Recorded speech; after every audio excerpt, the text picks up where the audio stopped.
Sharia law based on the Quran, and Sunnah. Sunnah is an Arabic word that means way of doing things. Basically, it is a reference in Islam to the actions of Muhammad during his life. What did he do in a given situation? That's your God. Okay?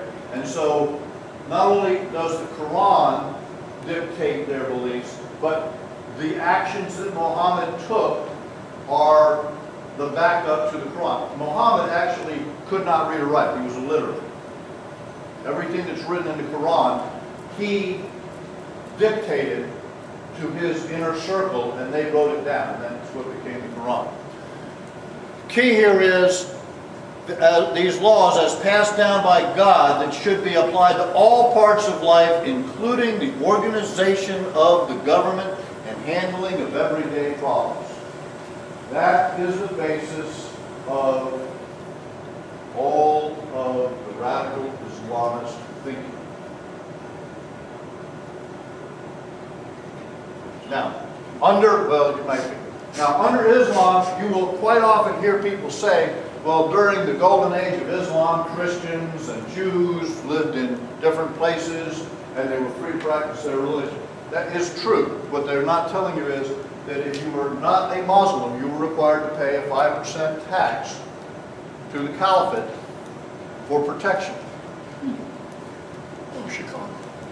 And, well, sort of. And as long as you paid that tax, then you were under the protection of the caliphate and you were permitted to exercise your faith. But if you didn't pay that 5% tax, so sorry, you're an infidel. Whatever happens, happens. So this is the basis for the Muslim Brotherhood. Now, most of your radical groups, most of your Islamic groups, draw their heritage or their lineage out of the Muslim Brotherhood. So Hamas in Gaza is a direct offshoot of the Muslim Brotherhood, and in fact is very heavily supported by the Muslim Brotherhood in Gaza. In fact, a lot of the tunnels going under the border. In 2008, when I was over there sitting down with an Israeli brigade commander on the Israeli side of the border, he was talking about Hezbollah moving into the Sinai to assist in smuggling across the Negev desert because they couldn't get things into Gaza because it had been shut off by the Israelis and by the Egyptians. Arab-Israeli wars. The British in 1948, and I want you to think about this, those of you who are old enough, older than I am, to remember that era, 1948, World War II only ended 3 years early. Europe is still in Rome, being rebuilt. The Nuremberg war trials are just getting ready to start to try Göring and the rest of the higher-ranking Nazis. Okay? This is the situation of the world in 1948. Yes, sir? Going back to World War I, were the men on track for the strictly nomadic, or were they Yes. living in occupied territory? Why did they need a homeland?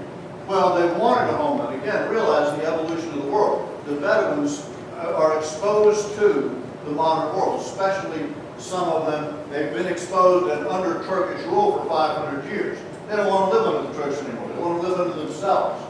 They want to run their own country. They don't want to live under the British or under the Turks.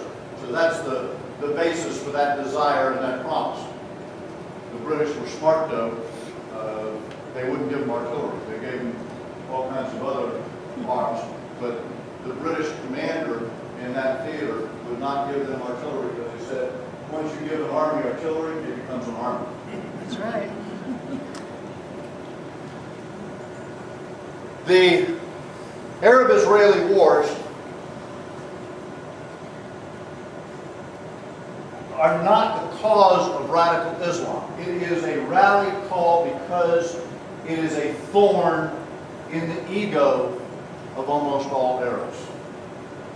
And it is a thorn because, think about this. If I take the Middle East and I say the Middle East is the size of a football field, Israel is the size of a postage stamp put down on that football field. Now, understand the embarrassment when all of the Arab countries go to war with Israel and lose. I think that would be embarrassing, yes. Okay? That does not go over well. Okay?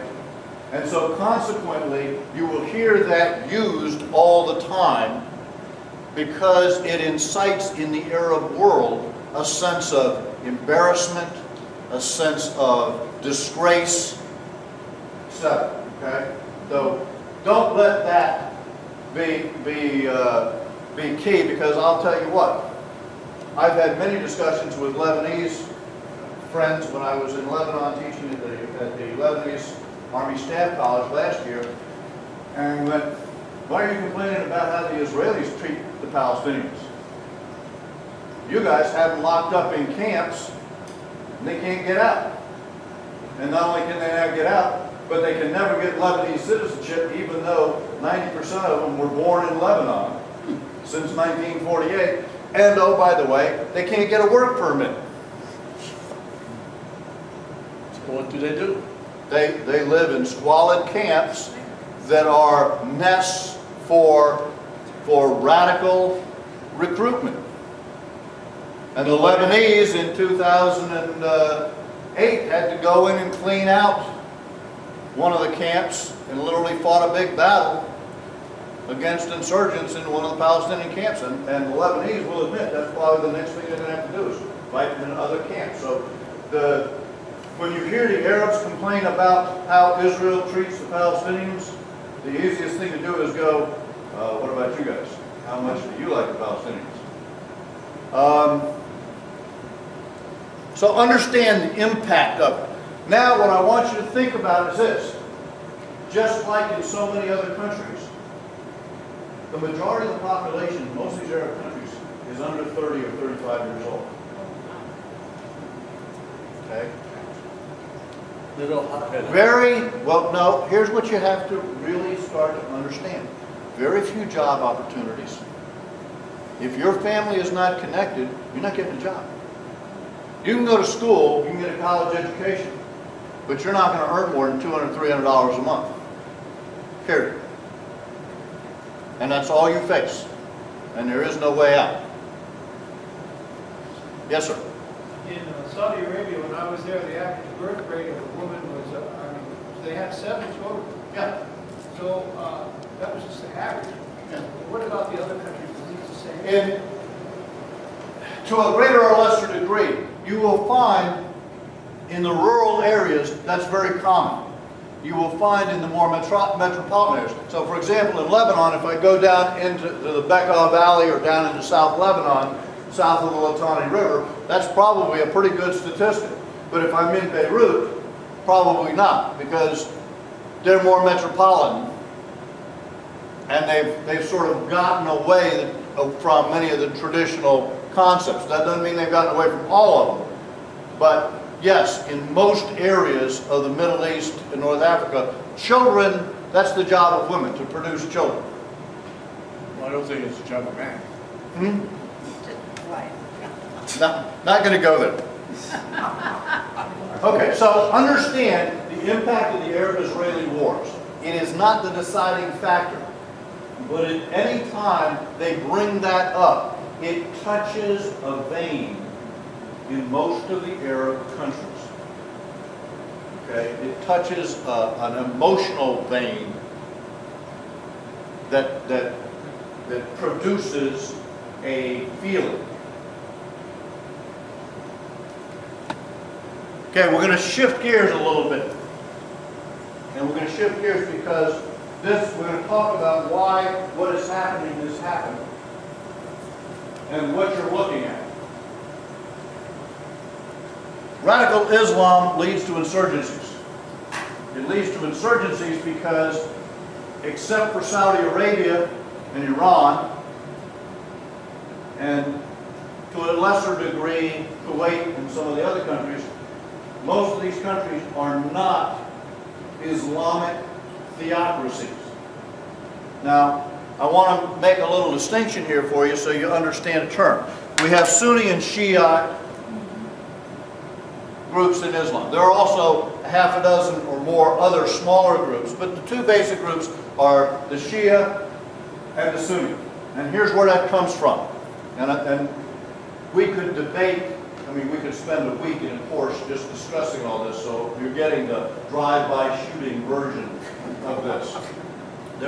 There's more than just one reason why things happen. But when Muhammad died, one part of Islam believed that his successor should be one of his direct descendants.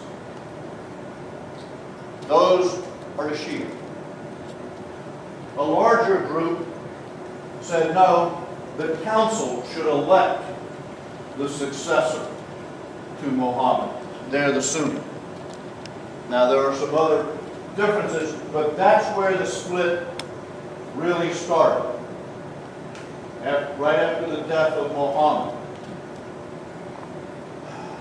Also understand, Iran is Persian, not Arab. Arabs don't like Persians. Persians don't like Arabs. Okay? Iran is Shiite. There's only two other countries that have majority Shiite populations. Okay, Bahrain being one of them, that you've seen in the news lately.